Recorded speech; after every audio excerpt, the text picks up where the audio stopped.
എന്റെ പേര് വിജയണ്ണ. ആ പേരിൽ അകത്തൊരു സാധനമുണ്ട്, പോയി മുട്ടിയാ മതി, ഉടനെ കിട്ടും. ഒന്ന് നിക്ക, ലാസ്റ്റ് സപ്പറല്ലേ, ഒന്നും കൂടി കണ്ടോട്ടെ. മുട്ടിക്കോളൂ.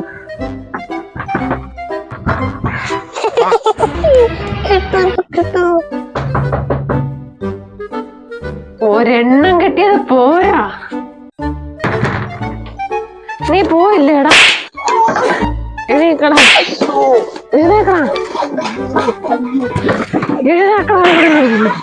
പോടാ, പോ, പോടാ. വീട്ടിൽ കേട്ടാ കൊള്ളാത്തവൻ. ചേച്ചി ചേച്ചി ചേച്ചി. അയ്യോ അയ്യോ എന്റെ പോടാ, അയ്യോ പോടാ. ഒരടിയും മിസ്സായില്ല.